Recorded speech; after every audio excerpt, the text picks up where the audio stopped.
IAS PCS के लिए मुख्य परीक्षा के लिए सामान्य अध्ययन प्रथम प्रश्न पत्र आज के क्लास का मुख्य प्रश्न पत्र है। और इस सामान्य अध्ययन के प्रथम प्रश्न पत्र में यूनिट फर्स्ट है। यूनिट फर्स्ट में विश्व इतिहास, और इस विश्व इतिहास में आज हम दूसरा चैप्टर शुरू करेंगे, क्योंकि विश्व इतिहास का हमने दो पोर्शन में विभाजन कर रखा है। एक 18वीं सदी से आगे की घटनाएं और एक कर रखा है राजनीतिक दर्शन शास्त्र। तो विश्व इतिहास में दो ही चीजें हमें पढ़ना है इस प्रथम प्रश्न पत्र में। पहली बात यह है कि 18वीं सदी से आगे की घटनाएं, यानी यूरोप महाद्वीप में 18 सदी से आगे की महत्वपूर्ण घटनाएं केवल पढ़ना है। दूसरा जो इसमें टॉपिक आएगा, दूसरा जो पार्ट है वह है राजनैतिक दर्शन शास्त्र। राजनैतिक दर्शन शास्त्र में भी महत्वपूर्ण दर्शनों को हमें पढ़ना है। तो इस विश्व इतिहास से पहले हम 18वीं सदी से आगे की घटनाएं जितनी है उन्हें कंप्लीट करेंगे। बाद में दूसरा नंबर है राजनीतिक दर्शन शास्त्र, उसे कंप्लीट करेंगे। तो चलो हम यहां पर आते हैं, देखते हैं नंबर 1 में 18वीं सदी से आगे की घटनाएं कौन कौन सी हैं। तो आगे की घटनाओं में से जो आईएएस और पीसीएस में सिलेबस दिया गया है, उस सिलेबस के आधार पर यूपीएससी ने दिया है औद्योगिक क्रांति। तो औद्योगिक क्रांति को पिछली क्लास में हमने इसे कंप्लीट कर दिया था, इसलिए आपके समक्ष लिखा है कंप्लीट। इसे मैंने हर एंगल में और इसके हर डायमेंशन में बताया, और उसके हम संभावित प्रश्न भी देंगे, संभावित प्रश्नों का हल भी देंगे कि how we have to write the introductory part, the climax it means the main part, and the conclusion, what method should be developed for the good writing in the main examination, because the writing skill is important for main examination. If there is the best writing skill, it means having the minimum and less knowledge, you will go to receive the best marks. तो इसका मतलब यह है कि हमने औद्योगिक क्रांति का जो पहला चैप्टर है उसे हमने समाप्त कर दिया है। आज हम लोग शुरू करते हैं अब दूसरा चैप्टर। दूसरा चैप्टर है फ्रांस की क्रांति। यह भी हो सकता है कि आपका फ्रांसीसी क्रांति आ जाए, क्योंकि फ्रांस शब्द तो एक नाउन है, संज्ञा है, क्योंकि यह नेम है। Name of anything is called the noun. किसी भी चीज का नाम ही तो संज्ञा है। अब आप ये कहें कि मैं संज्ञा के बारे में यहां क्यों चर्चा करता हूं। आपका सिविल सर्विसेज में एक हिंदी का भी पेपर है, और उस हिंदी के पेपर में आपको संज्ञा है, सर्वनाम है, क्रिया विशेषण है, अव्यय है, और अन्य जो शब्द है ये क्या है, कैसे है, शब्दों के पार्ट से समझने की आवश्यकता है। तो जब हम किसी चीज का नाम, अगर मैंने एसी कहा तो एसी किसी चीज का नाम है, इसलिए एसी आपका संज्ञा है, नाउन है। मोबाइल किसी चीज का नाम है, मार्कर किसी चीज का नाम है, कैप किसी चीज का नाम है, बट नेचुरल ये संज्ञा है, ये सब नाउन है। तो फ्रांस किसी देश का नाम है, इसलिए संज्ञा है। यहां पर आए फ्रांस की क्रांति, लेकिन यह भी हो सकता है कि पेपर में फ्रांसीसी क्रांति लिखा रहे। तो यहां पर यह किया गया है कि फ्रांस शब्द को ही विशेषण में बदल दिया गया, बस इतना आप समझें, बाकी कोई फर्क नहीं है। फ्रांस ही है। यहां अगर हमने फ्रांसीसी कह दिया, that is converting to the adjective, adjective में ही उसे हमने कन्वर्ट किया है, बस इतना फर्क है। इसलिए फ्रांस की क्रांति लिखकर आए या फ्रांसीसी क्रांति लिखकर आए, आपको परेशान नहीं होना। दोनों का मतलब है फ्रेंच रिवॉल्यूशन, दोनों मीन्स एक ही है, और इसका वर्ष हुआ 1789, इसलिए ऑब्लिक में हमने लिख दिया है कि आपको परेशान होने की आवश्यकता नहीं है। तो आज हम लोग चर्चा करेंगे फ्रांस की क्रांति, और फ्रांस की क्रांति है 1789। देखिए ये तो मुख्य परीक्षा की यूपीएससी की हमारी क्लास है, बट नेचुरल प्री में भी क्वेश्चन पूछा जाता है कि फ्रांस की क्रांति कब अस्तित्व में आई। तो आपका प्री का क्वेश्चन भी साथ में तैयार हो गया, 1789 4 ऑप्शन में, और जो ऑप्शन आपका 1789 का होगा that is the right answer. इसलिए आप ये ध्यान दो कि that is the class of the main examination, but you have to focus on pre-examination also. The material that is related to the pre-examination, so that should be the written in your mind about the examination of pre. देखना यह है कि यह आपके फ्रांसीसी क्रांति 1789 pre में भी इसका ईयर पूछता है। अब हम लोग यहां पर करते हैं कि फ्रांस की क्रांति यानी फ्रांसीसी क्रांति 1789 क्या है। एक बात ध्यान देना, इसको मैं एक दो पैराग्राफ में आपको समझा देता। दिस इज तो निश्चित बात है आपको लगता कि that is prepared the outline of the French revolution. आपको लगता कि हमें यहां कुछ तैयार हो गया है आउटलाइन, लेकिन आपको एग्जामिनेशन में क्वेश्चन सॉल्व ना कर पाते, क्योंकि एग्जामिनेशन में क्वेश्चन के लिए आप ये समझें कि फ्रांस की क्रांति की हर एंगल हर डायमेंशन से जुड़े क्वेश्चन पूछे जा सकते हैं। इसलिए हमने यहां पर यह निर्धारित किया कि फ्रांस की क्रांति 1789 का जो हमारा दूसरा चैप्टर है, इस दूसरे चैप्टर में कितने प्रकार के क्वेश्चन कमीशन पूछ सकता है।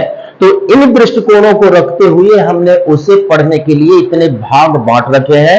और अगर हमने फ्रांस की क्रांति को इन सारे भागों में पढ़ेंगे, क्योंकि फ्रांस की क्रांति का संबंध इन सभी भागों से है, तो निश्चित बात है कोई भी क्वेश्चन अगर पूछा जाएगा कमीशन में, वो हमारे नोट्स का एज इट इज होगा। और नोट्स का तो होगा ही, लेकिन आप क्वालिफाई कर लेंगे under 5 in civil services. That is the your aim of the under 5 in the civil services, and that is the campaign I2IS, that is campaign started by SS Parma, it was by me, so that will be proved, वह भी prove होगा। तो अब आपको देखना है कि France की क्रांति को कितने दृष्टिकोणों से पूछ सकता है। तो हमने लिखा है फ्रांस की क्रांति का विस्तृत अध्ययन निम्नानुसार है। The study of the French revolution is as follows. क्योंकि इंग्लिश मीडियम के भी बच्चे हमारे जुड़े हैं, हालांकि इंग्लिश मीडियम के हम अलग से बनाएंगे वीडियोस, बट हम यहां पर अब बाइलिंगुअल भी करते जा रहे हैं कि इंग्लिश मीडियम के बच्चों को भी समझ में आ जाए और हिंदी मीडियम के बच्चों को अंग्रेजी टर्म आ जाए जिससे इजीनेस महसूस हो। तो यहां पर फॉलोइंग पॉइंट्स आए। तो पहला नंबर आया ए नंबर, पृष्ठभूमि यानी बैकग्राउंड।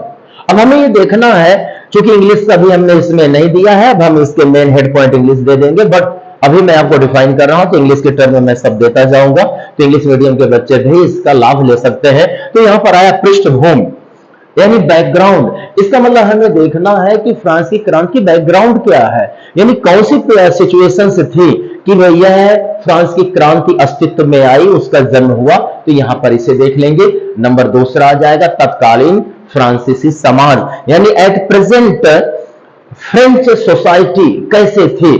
तो एट प्रेजेंट यानी उस समय की फ्रांसीसी समाज कैसा था, क्या क्या वहां हो रहा था। तो ये दूसरा नंबर में, क्योंकि हो सकता है कोई क्वेश्चन आ जाए कि फ्रांस की क्रांति के समय वहां का समाज कैसा था, what was the society at the time of the French revolution. तो अब अगर ये क्वेश्चन आया और आपने ऐसा नहीं पढ़ा है तो बट नेचर आप लिख नहीं पाएंगे। मेरा मकसद यह है कि मेन परीक्षा में आप देने जाए 100% आपको आपका पढ़ा हुआ ही मटेरियल मिले और आप बेहतर ढंग से लिख सकें। तो यहां पर उसे हम पढ़ेंगे। अभी नंबर सी आ गया, क्रांति का प्रारंभ है। क्रांति का प्रारंभ कौमा अंत एवं परिणाम, यानी कहा जाता है initiation of the revolution.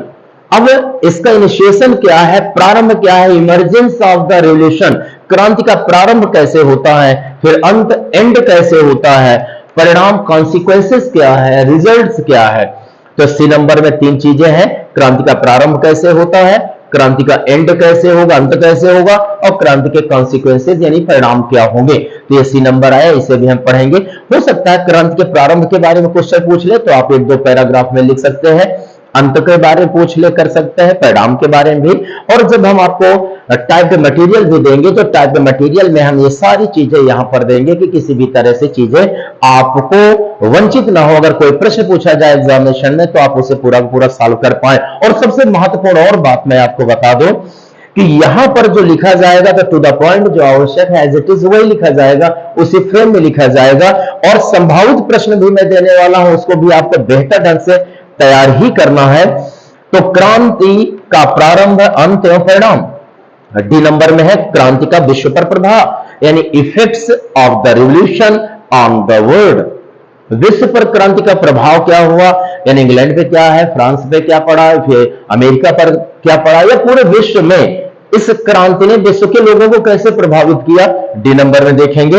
E number आया निष्कर्ष या सार, यानी कंक्लूजन या इसेंस, यानी इस पूरी चर्चा का फ्रांस की क्रांति जो हमने पूरा पढ़ लिया, इसका इसेंस क्या है, सार क्या है, तत्व क्या है, सेंट्रल आइडिया क्या है, कंक्लूजन क्या है, दैट इज डिफाइंड हुआ।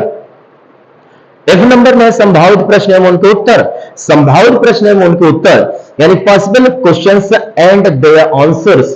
तो संभावित प्रश्न क्या है, कौन कौन से पूछे जा सकते हैं, उनके उत्तर कैसे हो सकता है, वो भी हम यहां पर बताएंगे। और उसका यह भी रहेगा कि टाइप डेट मॉडल के रूप में भी आपको हम प्रोवाइड कराएंगे। अब आप देख रहे होंगे कि फ्रांसीसी क्रांति कुछ चीजें छूटे ना, वो आपको यहां पर हम पूरा परोस रहे हैं। ये एक हमारा एक अच्छा एफर्ट है। दूसरी बात एक ये भी हमारा जो एफर्ट है कि ये पूरी चीजें विदाउट डिफिकल्टीज, बिना कठिनाइयां के बड़े इजी रूप में आप अंतर्निहित कर लें, इंटरलाइज कर लें। यही फॉर्मूला हमारे पास है कि आपको ये कठिन ना लगे और बड़े सहज रूप से उसे समझ लें। यही महत्वपूर्ण बात है। अगर पूरे सिलेबस को हम मेंस के 9 पेपर है यूपीएससी के, अगर हम उसे कठिनता के साथ प्रदर्शित करते हैं तो निश्चित बात है कि आपको दुरूह कार्य होगा। लेकिन अगर उस पूरे को कठिनता के जगह सरलता की ओर ले जाए तो सारा का सारा यानी 9 पेपर्स तैयार होंगे और आपको समझ में नहीं आएगा कि कब तैयारी हो गई। यानी आप विश्रंखलित भी नहीं होंगे, परेशान भी नहीं होंगे, उदास निराश नहीं होंगे। एक ही चीज आपको मिलेगी, सफलता, और सफलता देती है खुशी। ये मैं नहीं कहता हूं। जब आप यहां पर चलेंगे कि विश्व में जब फ्रांसीसी क्रांति आती है तो एक विचारधारा आती है। अभी मैं आगे चलूंगा, बताऊंगा विचारधारा ये आती है, इंसान क्यों जन्म लेता, क्या सुख पाने के लिए या दुख पाने के लिए। तो इसी दौरान जब फ्रांसीसी क्रांति आई तो पूरे विश्व में एक दृष्टिकोण डेवलप होता है।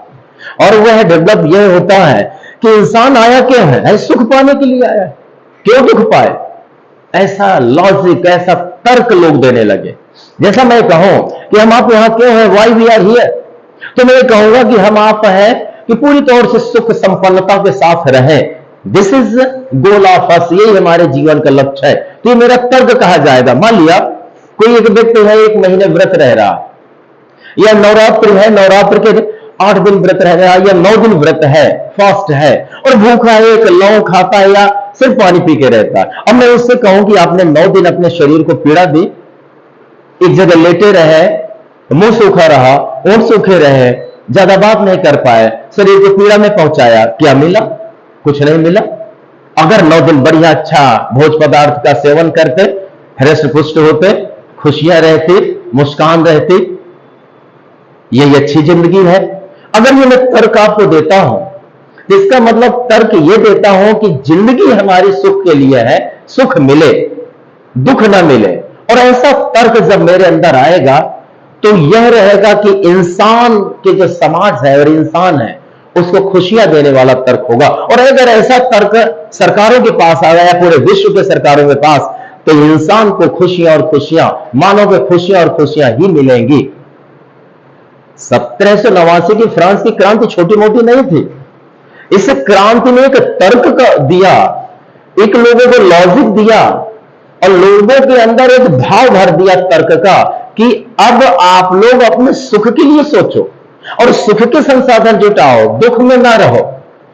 तो एक बहुत बड़ी उपलब्धि है कि किसी एक क्रांति ने मानव में सुख पाने और खुश रहने की आदत डलवा दी, यह विचार डलवा दिया। बहुत अच्छी बात है, उपलब्धि है। जब आप इसे यूपीएससी एग्जाम में लिखेंगे कि यह क्रांति छोटी क्रांति नहीं थी, यह मानसिक क्रांति लाने वाली थी और ऐसे मनों में सुख और संपन्नता का भाव कर दिया कि आज के वर्तमान के संपूर्ण विश्व की सरकारें, चाहे लोकतांत्रिक हो या अर्धराजतांत्रिक हो, संपूर्ण सरकारें आज कल्याण के काम कर रही हैं, विकास के कार्य कर रही हैं, वेलफेयर डेवलपमेंट के वर्किंग कर रही हैं। क्यों कर रही हैं आज की आधुनिक सरकारें? वह इसीलिए कर रही हैं कि मानव को सुख मिले, संपन्नता मिले, सुख मिले, खुशी मिले। इसका मतलब है 1789 की क्रांति ने ही सरकारों को मार्गदर्शन दिया है, एक उनको जो है तो गाइडलाइन दे दिया है। तो आज सारी सरकारें यही काम करें, हिंदुस्तान की सरकार या उत्तर प्रदेश की सरकार यही काम तो कर रही है। तो 1789 की क्रांति के हम ऋणी हैं। जब इस बात को लिखेंगे कि आज का आधुनिक लोकतंत्र वास्तव में 1789 से प्रभावित है, यह जो बात मैंने आपको बताई, जब सिविल सर्विसेज में आप यूपीएससी में लिखेंगे आपको नंबर बहुत अच्छे मिलेंगे। एग्जामिनर समझेगा कि आपने तह तक देखा। और अधिकांश जो प्राध्यापक वर्ग है तो वास्तव में 1789 की जो फ्रांस की क्रांति है उसे कुछ ही बिंदुओं को देते हैं, लेकिन उसके अंदर जो छिपे भाव है उसे देते नहीं है। और एग्जामिनर वहां के बैठे हैं बुद्धि मान है, योग्य है हमारे एग्जामिनर, वह सोचते हैं कि कोई ऐसा हमारे प्रतियोगी मिले जो कुछ अंदर की बात लिखे, और जो प्रतियोगी इस तरह की बातें लिखता है निश्चित बात है उसे अंक ज्यादा मिलते हैं। अंडर 5 मैंने जो आपसे कहा कि सिविल सर्विसेज में आना है, ये हमारा एक कैंपेन है I2IAS, तो इसका मतलब इसीलिए हमने कहा है कि आप आएंगे क्योंकि हमने इस सारे फार्मूले को रखा है जो कि एग्जामिनर को पसंद आते हैं, ये वास्तव में जो चाहिए उन बातों को देखते हैं। और आज मैंने तर्कशीलता की बात कह दी कि वास्तव में मानव के अंदर एक तर्कशीलता होनी चाहिए कि हमें सुख लेना है, हमें खुशी लेना है। ये जो बात है आपके अंदर आज मानस पटल पर अंकित हो जाएगी, कभी नहीं भूलेंगे, और इसी चीज को आप जाकर के वहां लेखन करेंगे। किसी भी अभिभाषण के समय, किसी भी सेमिनार के समय इस बात को आप वहां पर रखने का पूरा प्रयास जरूर करेंगे। यही आदत जो आपके दिमाग में अभी अंकित हो रही, प्रिंट हो रही है, यही आदत अगर विकसित होती गई, और मेरे अध्यापन में जरूर विकसित होगी, मैं पूरा प्रयास करता हूं, ईश्वर से यही कहता हूं कि मुझे मेरे ऊपर कृपा बनाए रखे, शक्ति दे कि मैं आपको ऐसे ही अंकित कराता चलो, प्रिंट कराता चलो, और यही आपको सफलता की ओर आगे ले चलेगी, और कभी भूलेंगे भी नहीं। आप किसी भी सेमिनार में जाएंगे तो फ्रेंच रेवोल्यूशन की 1789 की बात करेंगे, तो मैं तो सीधी सी बात ये करता हूं, ईश्वर को याद करिए लेकिन मानव सुख की ओर बढ़े। 1789 की क्रांति हमारी यही कहती है। तो यहां पर संभावित प्रश्न कैसे सिविल सर्विसेज में यूपीएससी पूछे जाएंगे, बाकी जो संस्थान है नहीं काम ऐसा कर रहे हैं, लेकिन मैंने बीड़ा उठा लिया है कि ऐसा हम काम करेंगे जो अंडर 5 वाले हो, बस आपको उसका फॉलो करना है, आगे बढ़ना है। संभावित प्रश्न कैसे होंगे और उनको लिखा कैसे जाएगा, मैं आपको मॉडल तैयार करके रहूंगा, और मॉडल आपको वीडियो में पूरा एक एक पॉइंट करके समझाऊंगा, तो शायद आपको इसी तरह अन्य विषयों में लिखने की भी आदत विकसित हो जाएगी, और उसे कहते हैं लेखन कला का विकास होना। मेन एग्जामिनेशन में अच्छे अंक पाने के लिए, और ये कहा जाए टॉपर बनने के लिए, तो मेन एग्जाम में ही अच्छे अंक आना चाहिए।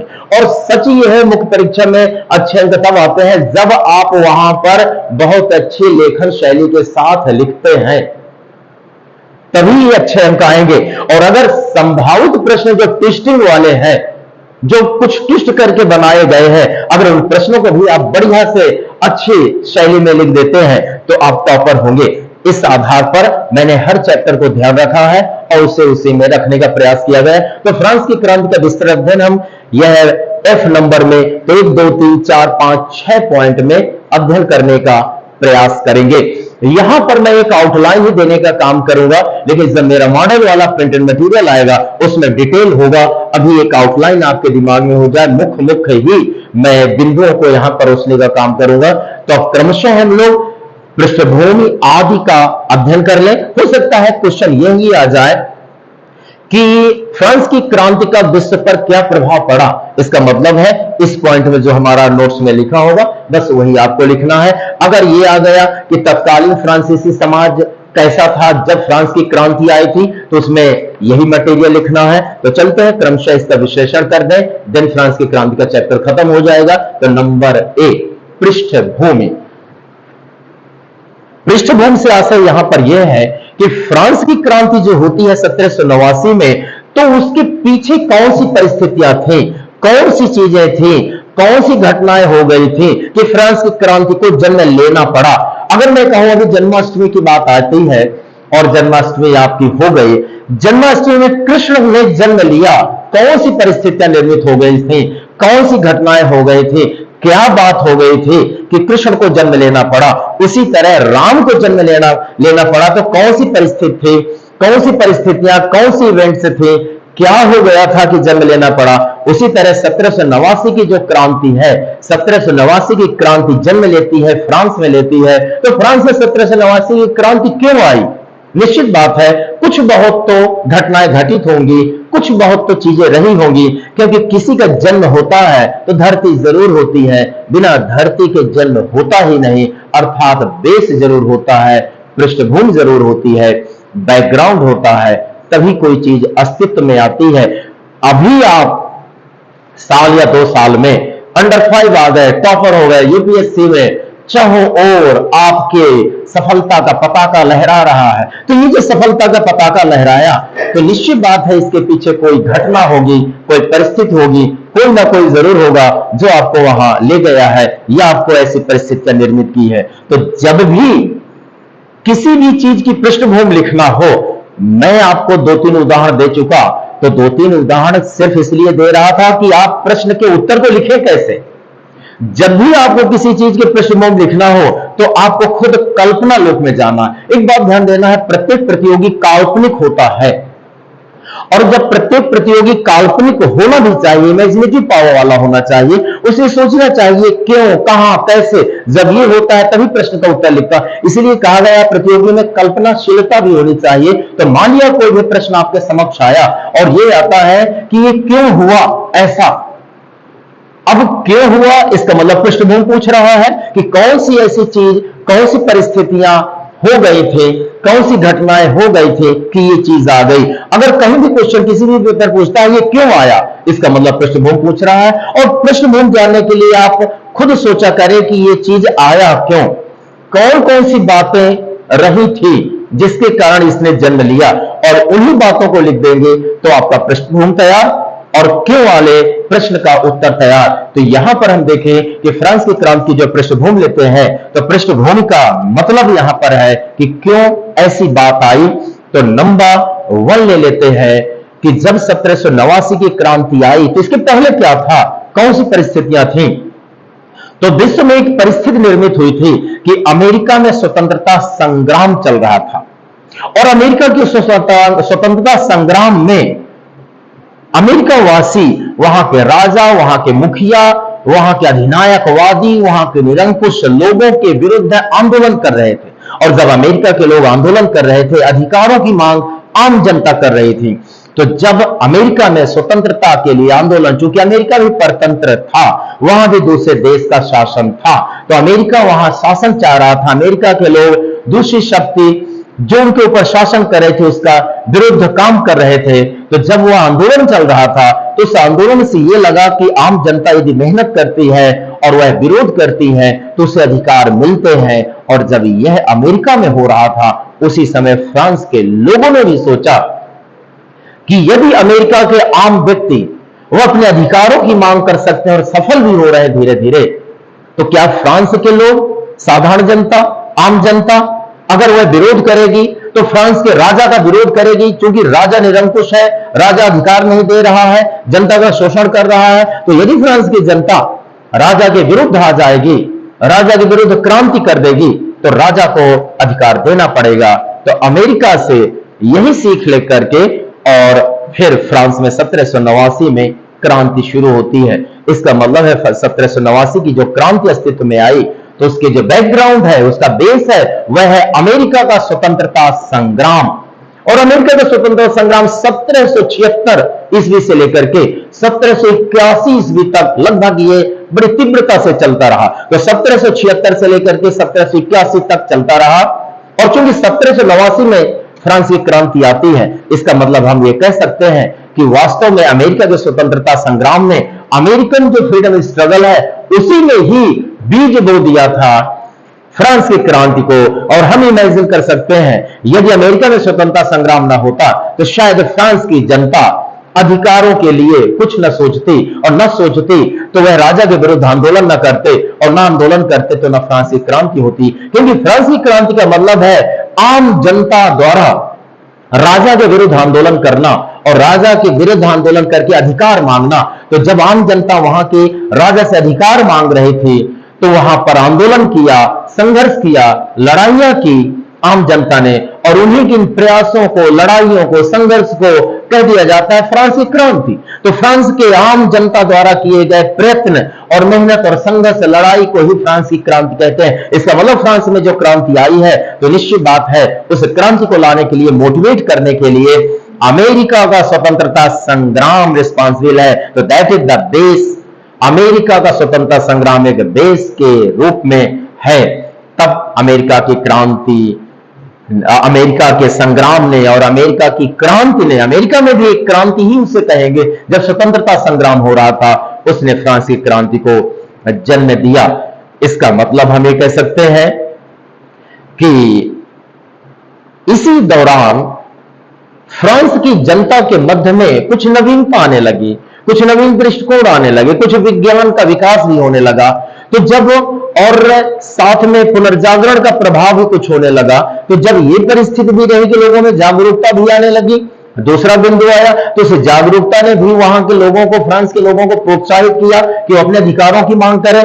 तब उन्होंने अधिकारों की मांग की और परिणाम स्वरूप वहां पर फ्रांस की क्रांति ने जन्म लिया। पृष्ठभूमि में हम यहां पर देखते हैं कि देखिए यहां पर फ्रांस की क्रांति 1789 लिखा हुआ है इस इमेज में।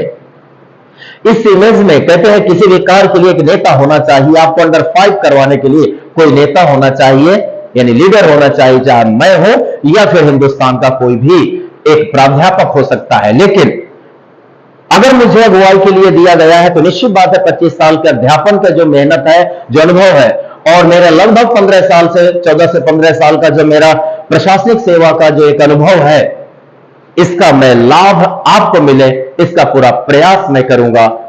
आज हमारे प्रधानमंत्री महोदय हैं, उनको हिंदुस्तान ने कहा है कि आप नेता हैं, तो आज प्रधानमंत्री जी अपने पूरी शक्ति का, पूरे दिमाग का और पूरी तौर से हर प्रकार की शक्ति का प्रयोग कर रहे हैं जिससे हिंदुस्तान आगे बढ़े। और यह सच है कि आज हिंदुस्तान प्रत्येक दृष्टिकोण से सामाजिक, आर्थिक, राजनीतिक मजबूत हो रहा है और वैश्विक दृष्टिकोण में वह विश्व का मुखिया बन रहा है। G20 जो समिट है, आयोजन है, जो हिंदुस्तान में हो रहा है, यह मायने रखता है कि हिंदुस्तान अगुवाई कर रहा है। बहुत बड़ी बात है। इसी तरह कहते हैं कि लीडर ही लोगों को आगे बढ़ाता है। आप अंडर 5 आएंगे तो बट नेचर आपको एक लीडर को लीडरशिप के अनुसार चलना होगा। तो देखिए इस इमेज में एक ये लीडर है, लीडर ने संकेत किया, जेस्चर दिया, बॉडी लैंग्वेज दिया और उसने हाथ उठाया कि यह करना है। तो देखिए फॉलोअर्स कार्य करना शुरू कर दिया। अगर उसने कहा करो या मरो, गांधी जी ने 1942 में उन्होंने कहा कि हम बहुत मांग रहे हैं, हाथ फैला फैलाकर प्रेम से अंग्रेजों को भैया कहकर मांग रहे हैं, अधिकार हम मांग रहे हैं, हमारे ही देश में हमारी ये संपत्ति, भौतिक संपदा, सर्वस्व, हमारी धरती मां, हमारे संसाधन, और अंग्रेज हमें नहीं दे रहे हैं, हमने प्रेम से मांगा, हम वो नहीं दे रहे हैं। तो बस एक यही है कि अब कर डालो, यानी उनके विरुद्ध खड़े हो जाओ, सब कुछ छीन लो। अगर वो शक्तिशाली है तो मर जाओ, तो करो का मतलब है सब छीन लो, ले लो, डू, यानी अब अपना ले लो, तुम ले लिया, वो कमजोर साबित हुए तो करो, यानी हमें मिला। अब उसके बाद ये रही बात, अगर वो शक्तिशाली हो गए तो मार डालेंगे हमें, तो मर जाओ। तो या तो करो या तो मरो, यानी डू और डाई। तो निश्चित बात है कि नेता की बात मान करके, और लोगों ने यही किया, डू और डाई की बात हुई। हिंदुस्तान में चारों तरफ ये हुआ, परिणाम ये हुआ कि 1947 से स्वतंत्रता मिली, 1950 से संविधान अस्तित्व में आया। न 42 का ये होता तो हो सकता है कि हम और पीछे चले जाते। फ्रांस की क्रांति का ये नेता है, डू और डाई कह रहा है, और जब कह रहा है तो जनता देखिए चारों तरफ आंदोलन में लग गई, संघर्ष कर रही है। और जब राजा देखता है कि लीडर मजबूत है और चारों तरफ उसके सैनिक चले गए, तो राजा एक ही काम करता है, वह लीडर से कहता है आओ बैठो, समझौता करो, हम अधिकार देंगे। तो यह साबित करता है कि शक्ति अर्जित करें और अंडर 5 आए। यह फ्रांस की क्रांति आपको संकेत करती है। पृष्ठभूमि में आपका यह रहा। अब हम देखते हैं दूसरा पॉइंट, तत्कालीन फ्रांसीसी समाज। यहां पर यह कि उस समय का फ्रांस का समाज कैसा था, किस रूप का समाज था। तो तत्कालीन फ्रांसीसी समाज में 4-5 परिस्थितियां हैं, उसमें हम देखते हैं कैसा समाज था। तो नंबर 1 आया फ्रांस की सामाजिक स्थिति। हमें यह देखना है कि उस समय फ्रांस की सामाजिक स्थिति कैसे थे।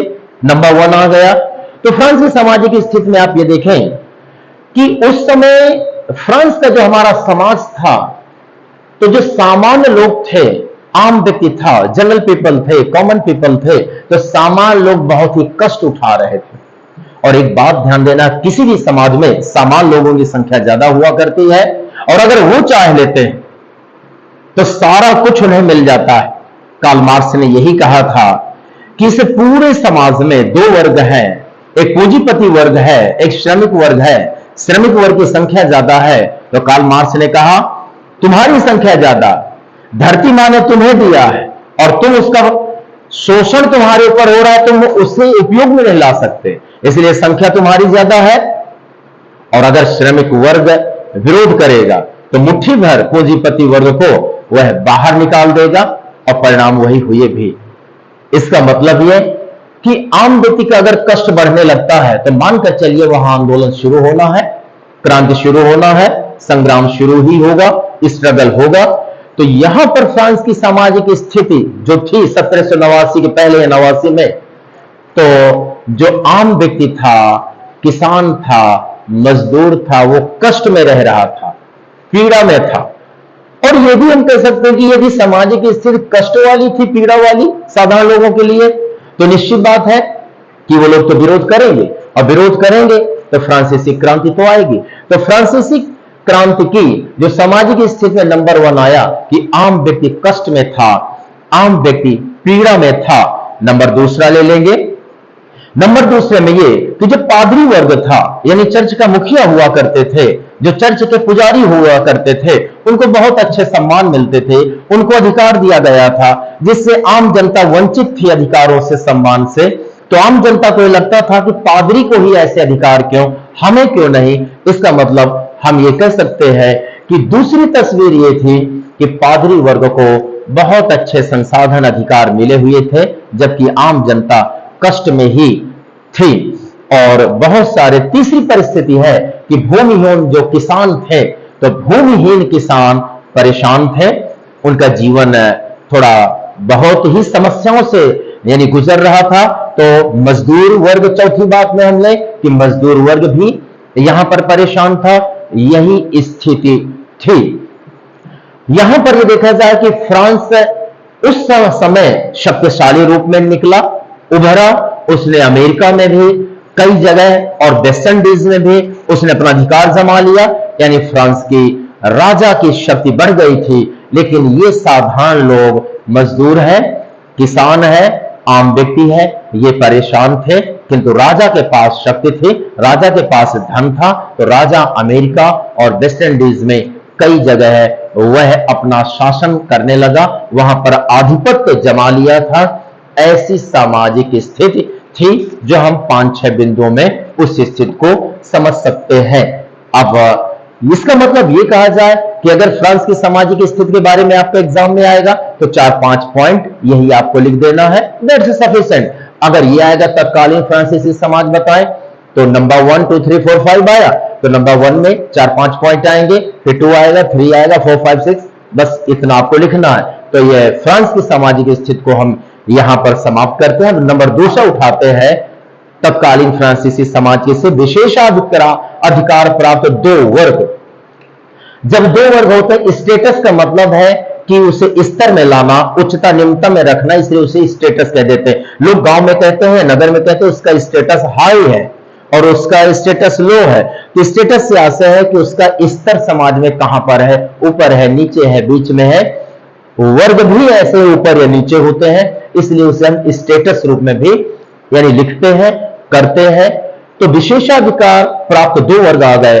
अब कौन से 2 वर्ग थे जिन्हें विशेष अधिकार दिया गया था तत्कालीन वहां पर फ्रांस के समाज में? तो यहां पर 2 वर्ग आते हैं। नंबर 1 में पादरी वर्ग आता है और नंबर 2 में कुलीन वर्ग। विशेषाधिकार में पादरी वर्ग जो आ गया, पादरी का मतलब है जो चर्च के साधु थे, सन्यासी थे, सेंट थे, फकीर थे, जो चर्च में रहने वाले साधु लोग थे, संत लोग, सेंट, वो पादरी थे। तो उनका मिलाकर के पादरी वर्ग। और जैसा कि मैंने पहले वीडियो से बताया था और मैंने क्लास में आपको डिफाइन किया था कि पुनर्जागरण काल था, और उस पुनर्जागरण काल की स्थिति यह बनी थी कि वहां पादरी वर्ग ही पूरी सत्ता को समेटे हुए था और पूरे फ्रांस की समाज को यानी शोषण ही कर रहा था। इसका मतलब यह है कि उस समय पादरी वर्ग को विशेष अधिकार दिया गया था, और यह गलत बात थी। क्यों गलत थी? आम जनता कष्ट हो, बेरोजगार परेशान हो, किसान परेशान हो, और किसी एक वर्ग को विशेष अधिकार साबित करता है कि सारी शक्तियां उसको दे दी गई हैं, यानी रहने, खाने, सुरक्षा आदि की ज्यादा यहां पर अधिकता है और यहां पर इनके पास नहीं है। ऐसी परिस्थिति क्यों निर्मित हो? अधिकांश संख्या के लोग भूखे हो, परेशान हो, कष्ट में हो, और कुछ मुट्ठी भर लोग बहुत ही सशक्त रूप से, आर्थिक रूप से, और ये कहा जाए कि अमीर रूप से, विलासी रूप से वो जिंदगी व्यतीत करें। यह न्याय संगत नहीं है, प्राकृतिक न्याय के विरुद्ध है। लेकिन परिस्थिति थी उस समय, तभी तो क्रांति हुई है। जब आप किसी एक वर्ग को, दो वर्ग को अधिकार ज्यादा देंगे तो आम जनता विरोध करेगी, इसलिए तो क्रांति हुई। तो यहां पर विशेषाधिकार प्राप्त दो वर्ग थे, एक पादरी वर्ग था और दूसरे नंबर में था कुलीन वर्ग। कुलीन का मतलब है जो अपनी जाति, क्योंकि जाति व्यवस्था तो वहां है नहीं, लेकिन अपने वंश आदि क्षेत्र में जो अपने को श्रेष्ठ मानते थे, तो वो लोग अपने को कहते थे हम कुलीन वर्ग के हैं, अपर क्लास के हैं, तो कुलीन वर्ग को भी विशेष अधिकार दिए थे। एक बात को ध्यान देना है कि भारत में कुलीन वर्ग जाति है, ब्राह्मण है, क्षत्रिय है, वैश्य, शूद्र से बन जाते हैं। लेकिन हम विदेशों की अगर बात करते हैं, वहां जाति व्यवस्था नहीं है, वहां वर्ग व्यवस्था है। और वहां पर हम ये भी देखते हैं कि प्रजाति व्यवस्था भी है। वहां पर वर्ग, प्रजाति, जाति में क्या अंतर है, कैसे है, जब चैप्टर आएगा मैं आपको बताने का प्रयास करूंगा। जाति क्या है, प्रजाति क्या है, वर्ग क्या है, उपजाति क्या है, इन सारे शब्दों को अलग अलग डिफाइन करेंगे तो सारी चीजें समझ में आ जाएंगी। लेकिन यहां पर देखते हैं कि अमेरिका में जो प्रजाति सिस्टम है, या फ्रांस में जो प्रजाति सिस्टम है, या जर्मनी में, तो प्रजाति सिस्टम में यह देखना है कि प्रमुख रूप से 3 प्रजातियां हैं। प्रजाति के मतलब शारीरिक संरचना या ढांचा के आधार पर अगर वर्ग या समूह बना दे वो प्रजाति कहलाएगी। जैसे ग्रेट ब्रिटेन के आसपास और वहां पर काकेशस पर्वत के आसपास लोग गोरे हैं, लंबा कद है, ओठ पतले हैं, ऐसे लोग लाखों की संख्या में हैं, उन्हें हम काकेशाइड प्रजाति। इसका मतलब है करोड़ों की संख्या में एक समान शारीरिक ढांचा वाले लोग हैं। तो